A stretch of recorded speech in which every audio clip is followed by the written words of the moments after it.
Hey, everybody, welcome back to the Flip Genius podcast. I'm excited today to have a buddy of mine and a great guest, Michael Pinter, on. Michael is based in New York and has some great insight on the real estate market inside of New York. And so, how to do business there, maybe why not to do business there. But I'm excited to hear how it differs from most other places in our country. But Michael, welcome to the show. Thanks for joining us today. Thank you very much for having me on, Brandon. Yeah, I'm excited to talk to you and hear more from you. So why don't we start out? Why don't you kind of give us your background, what you did before you got into real estate, why you got into real estate, and then we'll move on from there and talk a little more about what you have going on now. Sure. So I went to school for engineering, and that was a horrible mistake on my choice, on my part to pick, because I was in class with people who really knew the math and the science well, and I didn't. And then when I got out, I had a problem finishing. I had one last course, and I ended up as a stockbroker while I was waiting to take my one last course that I needed. And I realized I was pretty good at sales. I did pretty well as a stockbroker. Then eventually found my way into the mortgage business for 17 years, right? From 1997 through Wow. 2008. I was at the same company. The company still exists. And I worked my way up there, did great until everything hit the fan I was there till 2013, sorry. So then the crash happened 2008, 2009. I should have left. I Yeah. didn't. Stayed 5 years too long. And then I was looking for something to do. So while I was sort of hanging out at the mortgage company, there was another guy there, and we decided we're going to start investing. So we Okay. bought some houses together. And in 2013, I started doing this full time. So had been doing it part time really since 2004. I had bought some investment properties, flipped a few Hmm. houses, but really it was just a side hustle. 2013, my partner raised a lot of money, and things were just pointing me in that direction. So I started doing it full time. So I've been full time since 2013. It's almost 13 years. Yeah. And that's how I got into it. But I got the bug really from being in the mortgage business where I was watching people. I mean, before 2008, for a good 4 years, I mean, if you had a pulse, you could get a loan, right? And we would look at Right. each other in the mortgage business. We would say, "This is crazy." We don't say no to anybody. Bad credit, we didn't care. No money, Yeah. we didn't care. It was we knew it was an unsustainable situation. But when the music stopped in 2008, 2009, um, business changed dramatically. We got over regulated. I think my company was the first. I don't own the company, but the company I worked for was the first non-bank entity to get audited by the CFPB, the brand new Consumer Financial Protection Bureau. Hmm. And the guys auditing us didn't know what the hell they were doing. They were brand new. And I could tell from just the whole conversation that this was going to be a mess, right? We were telling them what we were doing, and we were doing everything that was completely above board. There were horrible people, actors in the mortgage business. We were not. And, Yeah. we would say, we're not doing that. And he would go, yeah, whatever. You still have to, you're not violating the letter of the law, but you're violating the spirit of the law. And you have to hire 14 more people to, uh, Hmm. to audit yourselves and then hire an outside auditor to audit them. And I said, this is crazy. And I should have left. That was probably 2009, 2010. But I stuck around Yeah. for another few years. I started consulting. And then when I got into real estate in 2013, it wasn't all rainbows and butterflies, but I was much happier working for myself and to be in a much less regulated industry. Yeah. So you stuck around from 2010 to 2013 just because it was comfortable. You had a paycheck. You weren't ready to make You the know what? leap I, yet, or what? What? I don't know. I don't know what was going on. I got it. I think about that a lot. Why I stuck around. I guess some of it was loyalty. The owner was a friend, Yeah.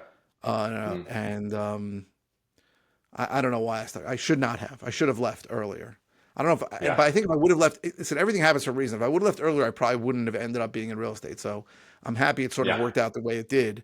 But I had opportunities to walk and I didn't, and I'll never really figure out. That was a miserable time in my life. I was really paid commissions, and my commissions went from a lot to very little.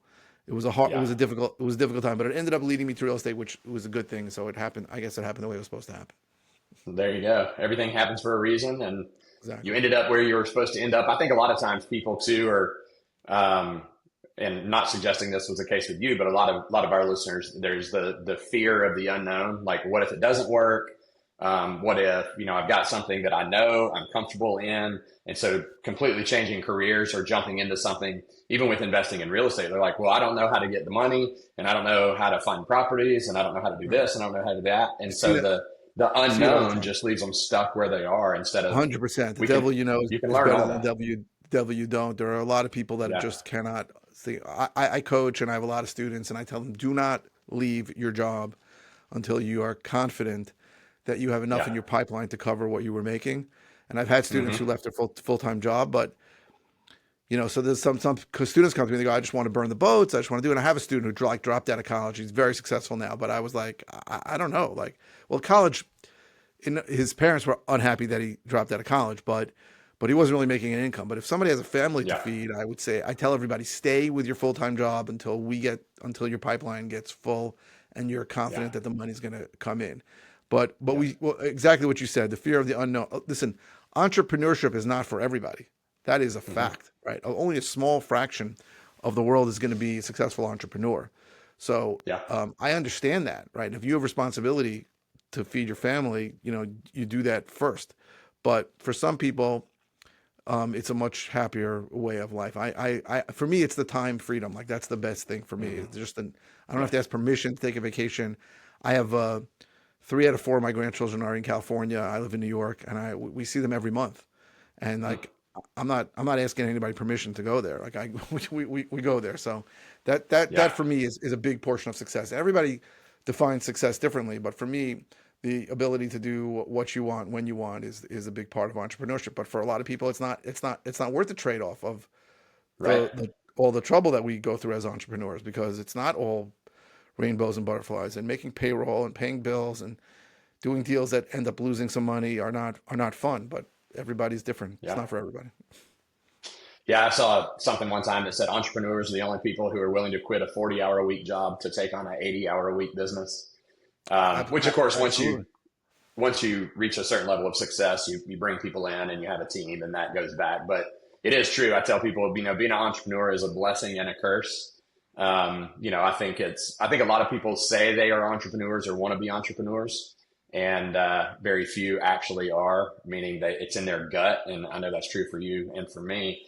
That's what I wake up every morning. I believe that's what God put me on this earth to do. One of the things, and sometimes it's terrible and it's rough, and you got to go through difficulties. You have to fire people. You have to, make tough decisions, and it's hard. And other times it's great. And it's very beneficial. But I was like you. I wanted the time freedom more than anything. I was willing to trade off maybe a higher paying corporate job for the freedom that I could have being an entrepreneur and having my own thing. So I've always been about building my own corporate ladder instead of climbing someone else's. And I think that's kind of a sign of an entrepreneur is you're willing to jump when the time is right. Sure. What were you doing before? I've actually been unemployable my whole life.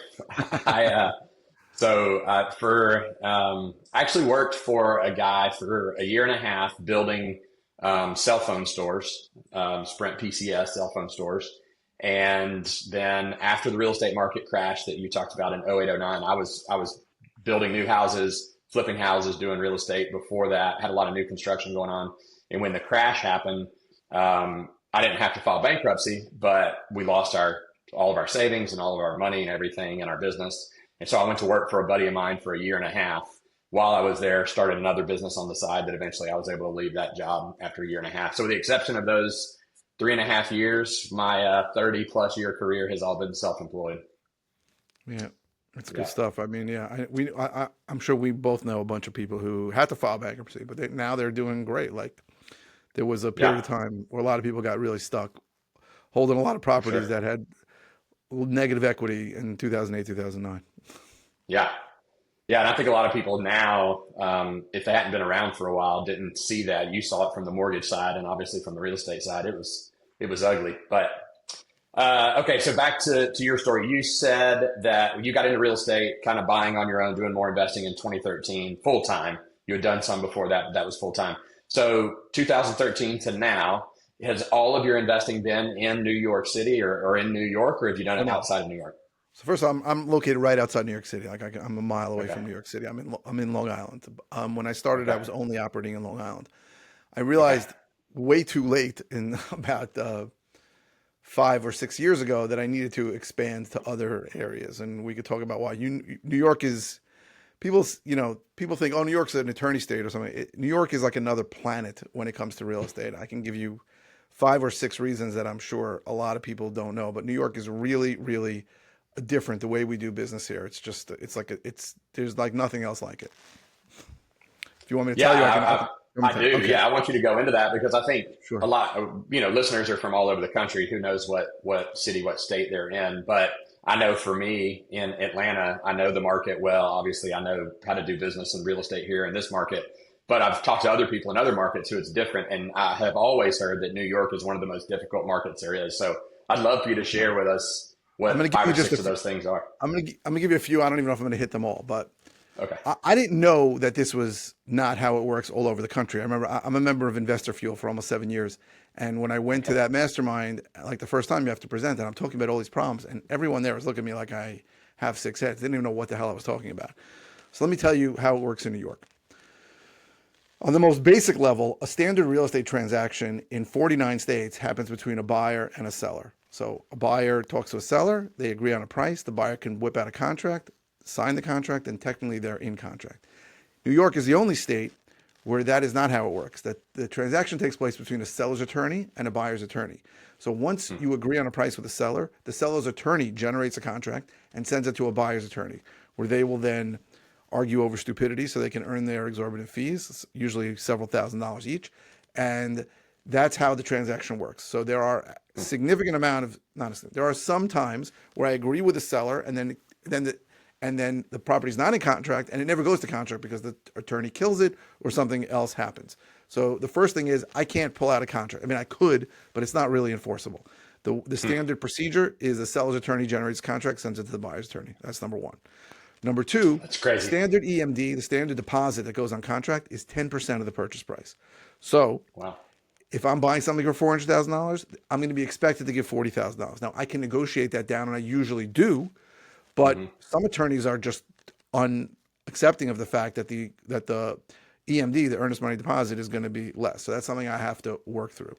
Number three, and this is the one that surprises Hey, everyone. Michael, let me hold you Yes, up real quick on sure, that sure. because I love this. This is great. But so on point number one that you made in Georgia and in most other states, like you said, 49 states, the difference in what you're talking about and what we see is that in Georgia, I have my own contract. I use it on every property that we buy. I send it to the buyer, I mean to the seller. They review it. I review it with them in person or over the phone. We agree to the terms. We sign it. I then send that to my closing attorney. And I always tell people, attorney's job is to close what we have already agreed to. It's not your job to renegotiate the contract. Now, if I'm buying a company or selling a company and I'm using an M&A attorney, fine. But for real estate transactions in Georgia, we decide the terms, we put it on paper, and all the attorney does is close the transaction. So that's so different from what you just described in New York. Completely different. The second thing that you mentioned, point number two, and again, I just want to hit these and explain how they're different to everybody. So in Georgia, the standard earnest money amount is 1%. 1% of the purchase price is standard on a retail transaction, on anything. And we usually negotiate that down Right. depending on the property. If it's a property that we're buying off market and it's a distressed seller, we can negotiate that down. So you're having to put down many times 10% in New York. In Georgia and most other states, it's 1 to 2%. So anyway, sorry to stop you, but I wanted to point out Sure. those differences. So another thing, just staying on the deposit issue, there are many states where it could be anything. It could be de minimis. It could be $10. It could be $100. And in most states, the contract is binding, even if that deposit doesn't make it to the seller or the seller's title company. In New York, it's not a binding contract until that deposit, which is usually pretty large, is deposited in the seller's attorney's account. So, I mean, Wow. it's happened on occasion where like a deposit check when I'm selling something will bounce. The guy sent it from the wrong account. And technically, I could sell it to somebody else even after the contract signed until the funds clear. Hmm. Um, Wow. Now, the third thing, and this is the one that gets a lot of people, is there is no inspection contingency in New York contracts. So, Hmm. what that means is that when we agree on a price with a seller, well, let's say I'm selling something and I'm the seller because I'll sell a retail property after I renovate it. They're going to do an inspection after we agree upon the price, before the contract's even sent out, and they're going to come up with a list of repairs, and that's going to be added as an addendum to the contract. Either I agree, we negotiate, I agree to do this, I don't agree to that, I can say I could do nothing, but the inspection period is done before contract. Once the contract's signed, there are no contingencies except on a regular retail deal, a mortgage contingency, but that's it. So every single contract I have ever gone into, and that's hundreds, if not 1,000, I've had to either close or I've had to assign it unless a title company comes up. So I don't have any way to go get into contract, try and find a buyer if I want to wholesale it, and then say, yeah, after 2 weeks, sorry, I'm out. So that's not the way it works in every other state, including California. Every other state, you are in escrow or in contract, and you can get out. In New York, you can't get out. So that's a big deal. People go, how do you wholesale? And I'm like, I can still wholesale. I just have to be sure that if I can't find a buyer, then I'm going to close on it myself. That's number 3. I'm trying to think of some more. What else? I mean, those are while you're thinking of another. So obviously, like you mentioned, in Georgia, as an example, and many other states that we've operated in, Florida and other states, when we sign a contract and it's really just based on the price and the basic terms. When are we going to close? But we have due diligence in there. Sometimes it's 5 days, sometimes it's 0 days, sometimes it's 30 days. And during our due diligence period, if we're buying something off market, we'll go look at it ourselves and do our own inspection. So there's not an inspection contingency. But if it's a retail property, there's always an inspection contingency. There's always an appraisal contingency. There's always ways that a buyer can get out, really up until I try to make them as short as possible. But when you flip a house, you have it on the market on the MLS or the FMLS, and then you have a buyer that comes, their agent is trying to write a contract that gives them the most amount of time possible for due diligence so that they can get out if they need to. Right. And if it's a buyer who's using a loan, which most of the time with a retail buyer, they are using a loan, then the bank wants to make sure that they have the opportunity to get out and get their client's earnest money back. So it's like this push and pull between the seller and the buyer and the buyer's lender to say, okay, how much time am I going to give you that you can bail on the contracts and that I'm comfortable with, and I'm going to have to put it back on the market if you do. So we have to negotiate all those different terms because of that due diligence period, which, as you just explained in New York, y'all don't have it. You sign the contract, you have to go to close. Absolutely. Another thing that I didn't even realize this till a few years ago, and it may just be my area, which is downstate New York, which is New York City and Long Island. We are the only place I know of in the country, and I don't know if this works in upstate New York, if it's the same, but where we don't value a property on a per square foot basis. We don't. Okay. So I never did that.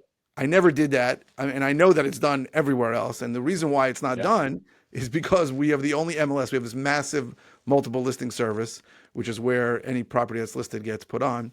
And it covers like all of New York City and all the suburbs, Long Island, Westchester, Hudson Valley. And you're not required to put the square footage down on the listing.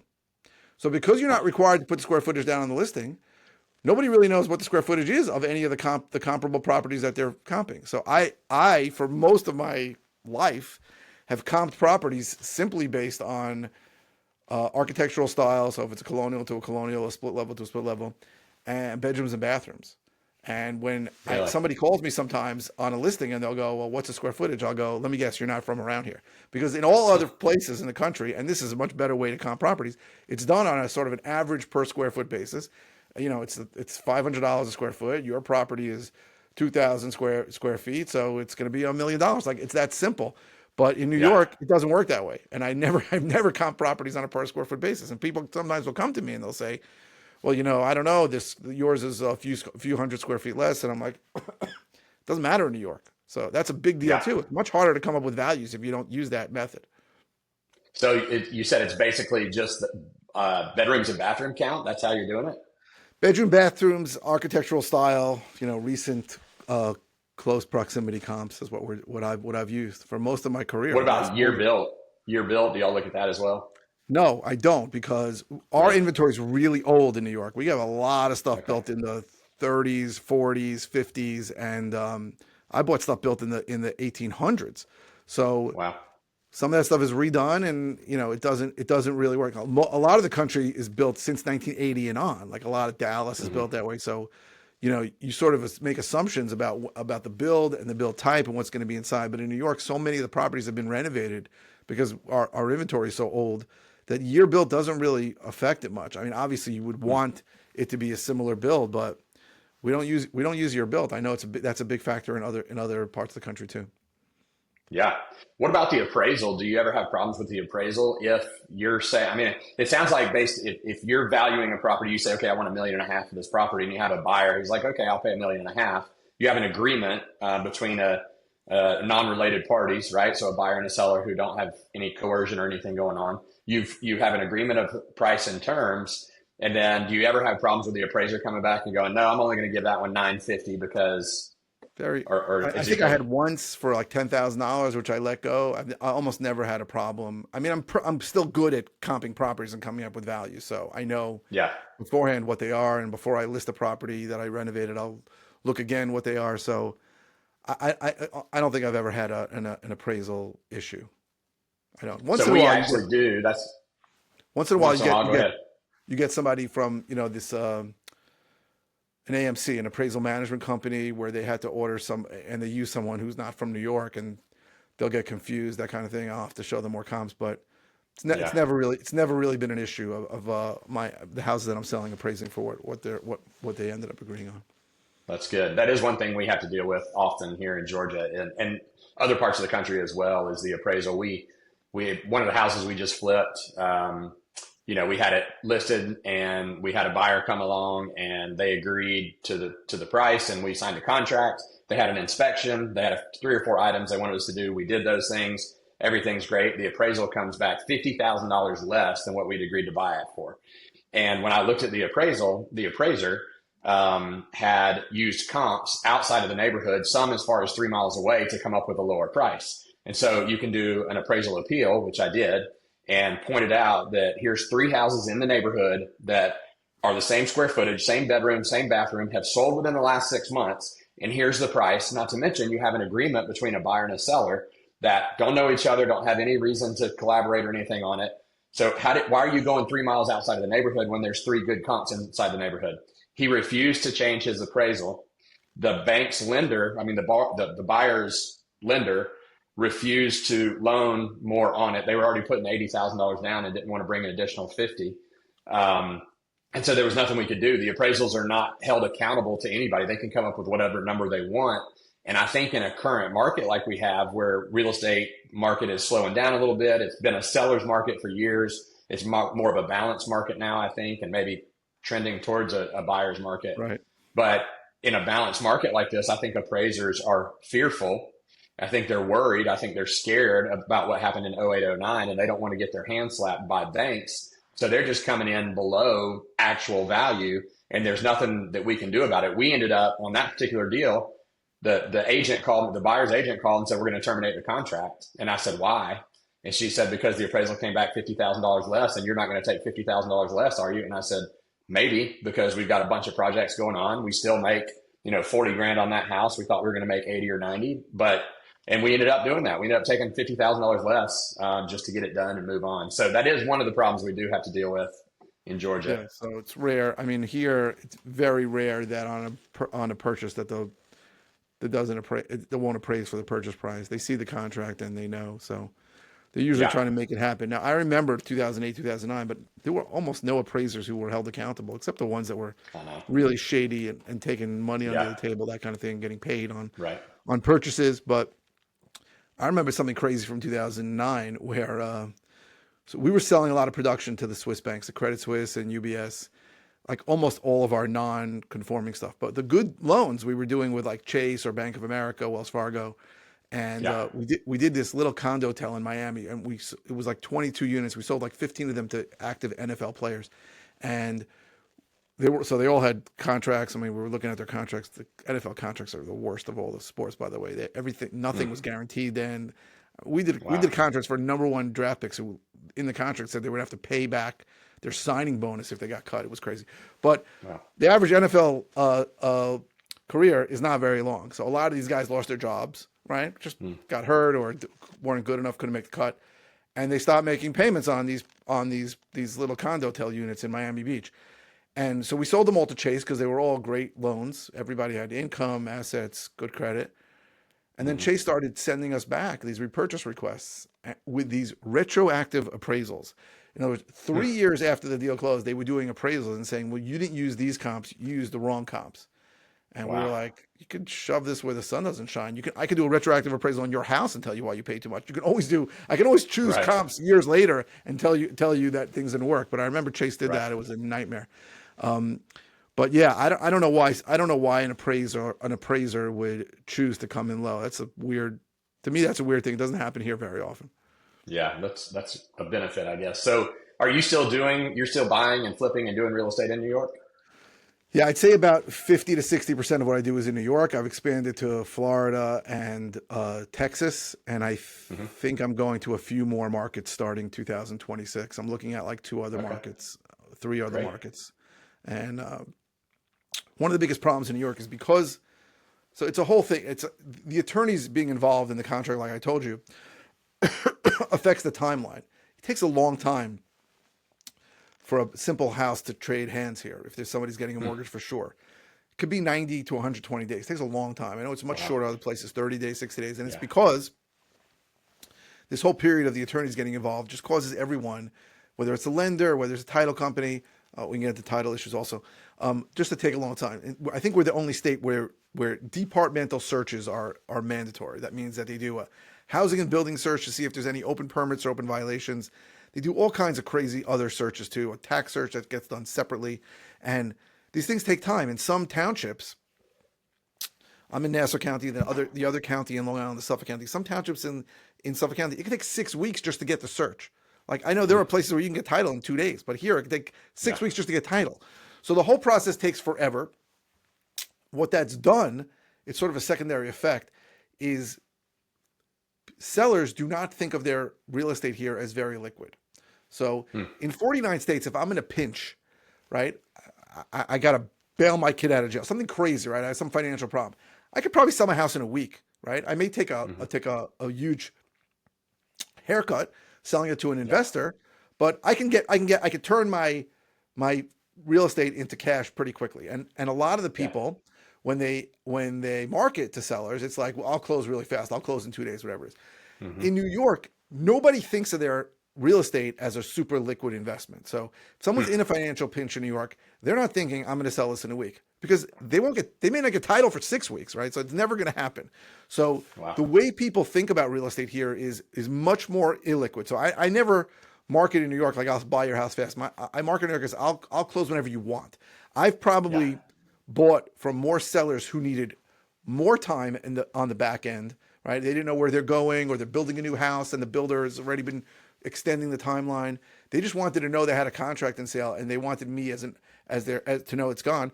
Then I've bought from people who wanted to sell quickly. You know, I've bought some of those, right? People that would get Yeah. relocated, the buyer fell through, but it's the whole mindset in New York is like my house is never going to sell quickly. If I need Hmm. money in a week, I gotta go to a loan shark or some other place. I'm not getting it from my house. So it's Yeah. another thing, and it's all because the attorneys are involved, and everything just takes a long time. Yeah. So I think our conversation today, my number one question, and a lot of people's number one question is, why in the world would you still be doing real estate in New York?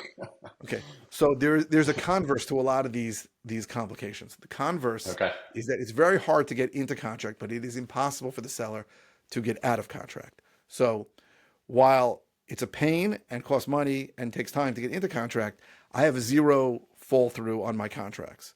The only Okay. time a contract doesn't end up closing or reassigning it is if there's a title issue that can get us both out of the contract. There are no sellers changing their minds. If a seller changes his Okay. mind in New York, um, I can put a list pendants on the property, which is the same as if it's in foreclosure, and I can Hmm. sue for the entire amount, the specific performance, the entire amount. So, and so I've had sellers tell me I want more money or I changed my mind, and I'm like, just call your attorney, and Yeah. then they call me back and say when are we closing because you can't get out of contract. So that's a good part, right? There's no contract Okay. fall through, Yeah. fallout. Another good thing is that because the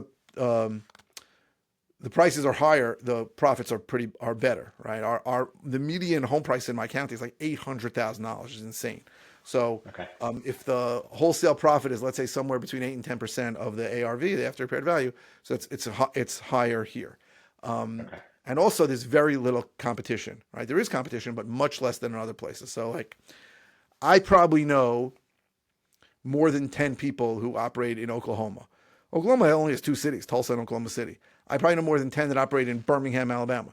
But in the whole Long Island, there's probably less than 10 people who are marketing direct to seller at all. So there's very Hmm. little competition on Long Island. And it's because of the things that we just said, because people go online and they take a course or they see that wholesaling is risk free and I'm going to give a $100 deposit and then I have 3 weeks to find a buyer and they try to do it in New York and the seller looks at them like they're crazy.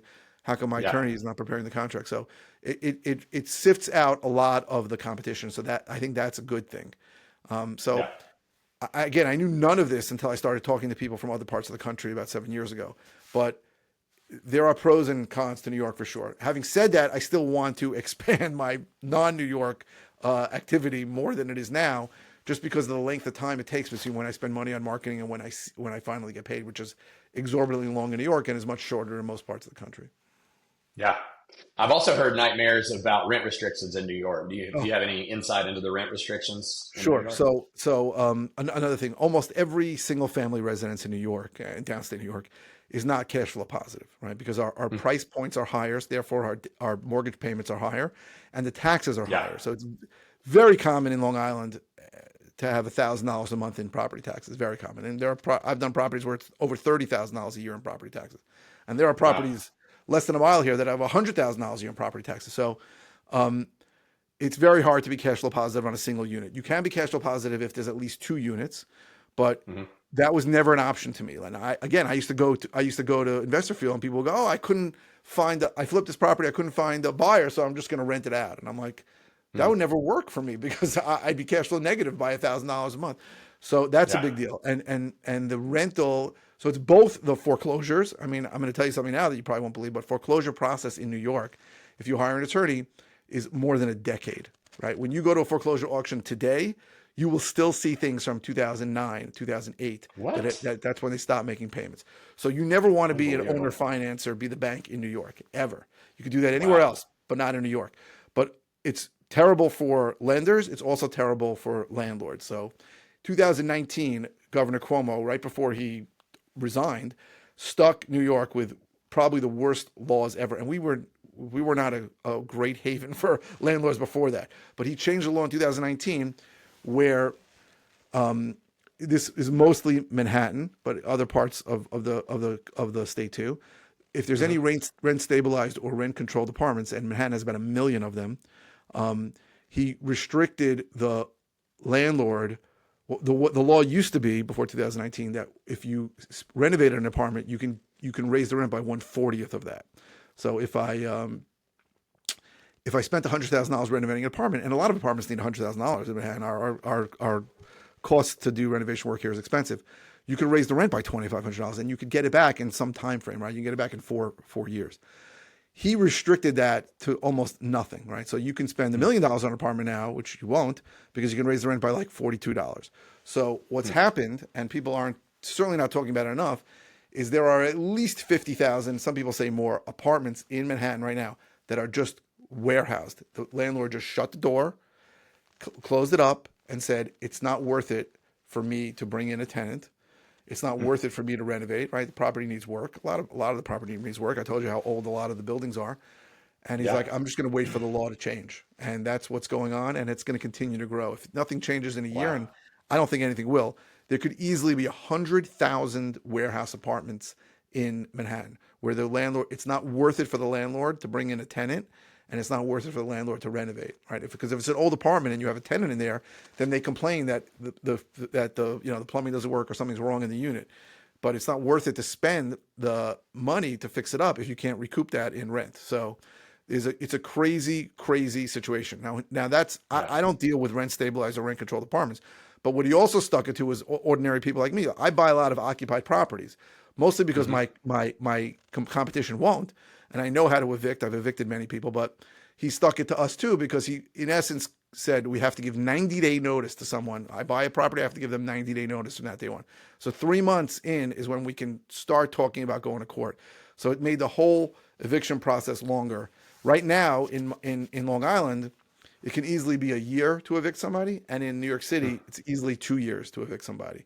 So Wow. that's a crazy, crazy situation. And they've also reduced the way we can screen tenants. We can't charge 2 months We can't charge 2 months security, which I used to do, which was a good way to screen tenants. And Yeah. he really stuck the whole state with a horrible situation. And now they just elected a Wow. socialist as a mayor, so I'm sure things are going to get even worse in the city. So it's bad. Yeah. I've heard. Well, Yeah, I've it's heard bad. It's bad. lots of nightmares about doing business in New York, and certainly in real estate. So you have further confirmed my desire to not expand into New York. But you did mention this earlier, so I wanted to touch on this before we finish up. You mentioned being in the information business, being a coach. You've coached a lot of people. What specifically do you coach, and how can people get in touch with you if they want to follow up with you and have more questions about having you as a mentor or a coach for them? Sure. So I really, I was told by someone that we should be more specific and be either coach wholesaling or coach flipping or something. I never bought that because I've always believed that whatever you're going to be doing in real estate, your goal is to find a property that you can buy at a discount. So my all my social media presence is finding discounted property, right? Well, you find the property and then we'll figure out what to do with it, right? And I think it's a mind shift change because a lot of people come to this business and think, oh, what we do is we just take properties off the MLS that are listed and that we know we can make money on, and then we renovate them, flip them, or wholesale them. But the truth is, I think I've bought one or two listed properties in my career in 13 years. And the idea is Yeah. to find something that you can buy at enough of a discount that you can make money. I'm a firm believer that if you buy the property right, then you have a choice of what you can do with it. And there's a lot of things to do with it, right? You can wholesale Right. the contract, assign the contract to somebody else that's going to renovate it. Obviously, you can close on it and renovate it and then sell it. You can keep it as a rental if it's outside of New York, if the numbers work. You can owner Yeah. finance it out to a buyer, you being the bank outside of New York. But there's a lot of options of things to do. But the whole business to me is just getting that property at a deep enough discount that you can make a profit. So I coach people on how to do that. Some of my students only want to wholesale. Some of them only want to flip, which is buy, renovate, and sell. And that's what I teach them how to do. I mean, the business to me is not what you think it is. Right? A lot of people get into this and think you're going to be some real estate magnate. What you really are getting into is a sales and marketing business, right? You have to market for leads Absolutely. of people that are interested in selling, and then sell them on why they should sell it to you at a deep enough discount. That is the business. Everything else Yeah. sort of comes easy. And a lot of the students, and I'm sure you've seen it from a lot of people, is they're worried about things that are just not important, right? Oh, I need to build a buyer's list. Oh, I need to get business cards. I need to open an LLC. I need to find an attorney in New York. I need to find a lender. All those things flow to good deals, right? You find good deals, all those things will be super easy. And I tell people that all the time. Don't even think about that. I promise you that'll be easy. You have to work on the difficult part of this business, which is getting leads of sellers and talking to those sellers. And until you do that regularly, it's hard to build anything. Yeah. Well, I'm like you too. I think for some of the same reasons, we teach people how to do all the above. So I want to teach them how to buy at the right price. Obviously, knowing how to run comps and know what an ARV is, how to talk to sellers, all of that information, so that they can get the property under contract at the right price. Then they have options, and we'll look at every deal that we get under contract and go, okay, just like you said, is this a good deal to wholesale? Do we want to flip it ourselves? Do we want to keep it as a rental? Maybe turn it into a short-term rental. But there's a lot of different ways to sell the property, what we call in the business dispositions. There's a bunch of options to dispo as long as you buy it right. And the other thing, and I've had this happen with some of my clients when they would come in and say, hey, I only want to flip houses. I don't care anything about wholesaling. Well, guess what? As the market shifts, as the market changes, you need to know how to do different aspects of single family real estate, because there are times when new construction is hot and there's times when it's terrible. There's times when flipping is a great business, and there are times when wholesaling is a much better business. And I think back to 2021, 2022, especially 22, you had hedge funds buying like crazy in Atlanta. And we sold to 11 different hedge funds. We could sell anything that we got under contract, anything, if we got it under contract, because they were paying retail prices for it and Right. still having to do the rehab. And so our average profit per deal in 2022 on a wholesale was $42,000, Yeah. 42,000 and change. And so it's like, why would I buy this house and remodel it to hope to make 60 when I can sell it in 5 days to a hedge fund and make 42 and do that 10 times a month? So I agree with you. I think it's better to know all the different options, have a lot of different ways that you can dispo the property. As long as you know how to how to do the comps and the ARV and negotiate with sellers, get the property under contract at the right price, and then you have options to sell it. So I love that. I'm on the same page as you are about that. You know, there are So people that disagree. There are people that disagree. They say, "Well, you have to focus on one thing. If you're wholesaling, then why are you ever going to buy something and close on it?" I'm like, I think that's crazy. If I yeah, limited myself to one way, only one way to dispose of property, I think I'd buy a lot less properties. I need to look at each deal as it comes, as you said, and figure out what the best way to make money is. And if I could sell to hedge funds and make almost what I was making on rehabbing, I'd be an idiot to close on it in rehab. right. Yeah, and I would Yeah, also I think back over my career over the last 23 years in real estate. If I only did one thing, I would have gone out of business probably 4 or 5 times and had to restart because market changes, market shifts, and you've got to be willing to move when the market moves or you're going to go out of business. So I'm in absolutely. agreement. So if people want to get in touch with you, Michael, if they want to reach out, I know you're on all the social media stuff, but if they want to get in touch with you personally, what do you recommend? How do they get in touch with you? You can call me in my office. It's 516-209-2010. I'll always call you back there. I'm online. You can find me at Michael Pinter. You can find a lot of social media at Finding Discounted Property. I have a YouTube channel, Facebook, Instagram. So I'm everywhere. I'm not hard to find, I promise you. Yeah, that's great. Well, thank you, Michael. I appreciate you joining us today. Lots of great information. It's fascinating to find out all the differences between even inside the U.S., but in different states, how different real estate can be. So it's been a pleasure to have you on. I appreciate it, and look forward to catching up with you again soon. Thank you very much, Brandon. All right, take care.